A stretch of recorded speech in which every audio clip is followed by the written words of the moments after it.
As always, alongside Tim Legler, been doing this version of this show for a decade. And Tim, we've done it a lot in our studio, but there's something about being in the building when moments of high achievement are realized by a group that you get to truly experience what this team is feeling. We're going to get a chance to talk to them about it. We'll get to the Haliburton piece because it's significant clearly. But from the start of this year to now, this Thunder team's demonstrated something that they were the best. What they show you on this run and tonight? We saw it all the way through the month of November. They had a recipe for what they did to you when they were playing their best, and it was turn up the heat defensively, pressure all over the floor, overplay passing lanes, chase and rake, as I like to tell Scott, when they don't give up pursuit of a ball handler, and then turning those turnovers into points.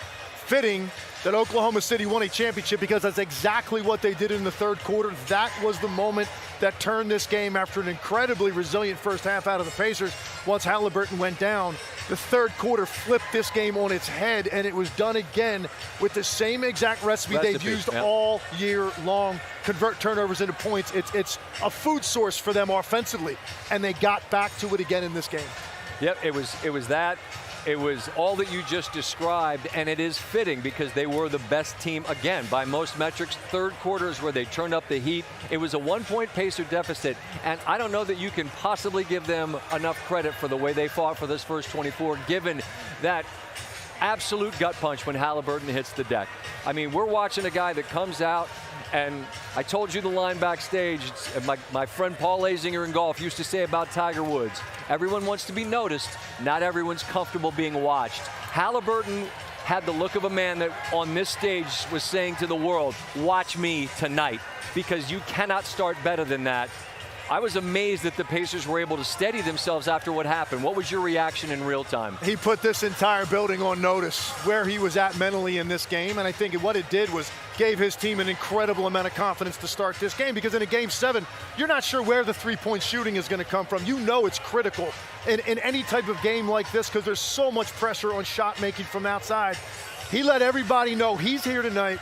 And you were thinking, Tyrese Haliburton is about to do something really special in this game. Then obviously he goes down, and it felt, and I said it to you at halftime, it just felt like the Pacers and this series, deserve something different than that for what he has given us, for what this team has given us, for what these two teams gave us in this series. We were not able to see that to its conclusion because of Tyrese Haliburton, and they did everything they could. They fought the rest of that half, took the lead at halftime, but eventually the weight of the team that they were playing against ultimately is what took this game over, and their defense was just too much with a team missing its engine.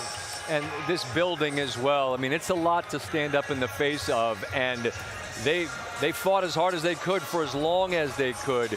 And I've made it as clear as we possibly can. All we root for, and we root for it, is good on good. Right. That's what you want to see, and that's what we were seeing for 7 games, and that's what we saw very early on. Haliburton goes down, Oklahoma City wins. After the defeat, Rick Carlisle with an update on the Haliburton injury.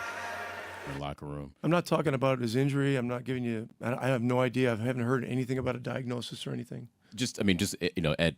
At halftime, did he say anything to the team and the way you guys kept he was in the locker room, and he was very much a part of a group that believed that they could do this. Nembhard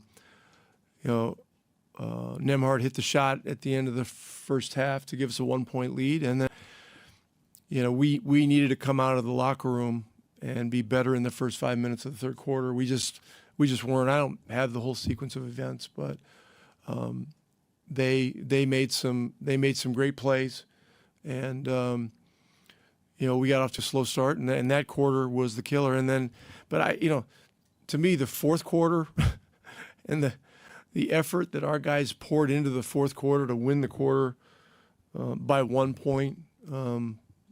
Was epic, and it was symbolic of what this team stands for, what basketball in Indiana stands for, and that there was no surrender. It was just it was all defiant fight to the end. And so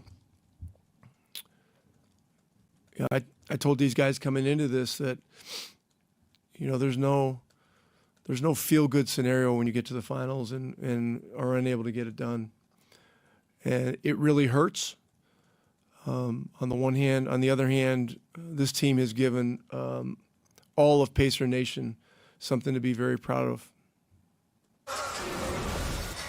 Not surprising. There's great perspective there. They're not going to throw themselves a parade for coming close, but I do really believe what I said. I think you can honor yourself in defeat, and the level of fight that this team showed, particularly after they lost, as you called them, their engine. They lost their engine, but they never ran out of gas, did they? And they never ran out of fight. You're never going to erase that deficit once we got to the fourth quarter. And we're going to have more time to talk Thunder throughout this time together. A final thought from you on this Pacers team and what they demonstrated over the course of this playoff run. Well, think now we're talking about consecutive years, a conference finalist, and now an NBA finalist, taking this team that was head and shoulders better than everybody else in the league to a seventh game on their home court with a lead at halftime in that game. What more can you say about the toughness, the fight, the connectivity that they have? They're an egoless team, so it's easy to root for a team like that. Much like Oklahoma City, these were two teams, two groups of guys that very easy to get behind. That's who Indiana is, very resilient and very difficult to defend. Started seeing this really second half of the year into the playoffs. When they got humming offensively, there were not a lot of answers, even for a team like Oklahoma City, to be able to defend them. Now, you know, the sad part about this, Scott, is not only do you lose a Game 7, and that's heartbreaking enough now, pretty quickly you're going to understand you're probably facing the prospect of not having Tyrese Haliburton maybe all of next season, depending on the severity of that injury. It certainly looked pretty bad. Don't want to speculate, but I think we all kind of know where that's going. So it's like a double whammy to this group come this far, and then you're going to be dealing with that in the offseason. As Boston will as well. I mean, there's great uncertainty in this East. This Pacer team was spectacular, and they were going to be carrying the threat of what they could be next season with them. Try to boast at what I look like. Think I'm gonna try to wear, I pull up long range. Jimmy with the heat, I'm on fire. It's NBA over here,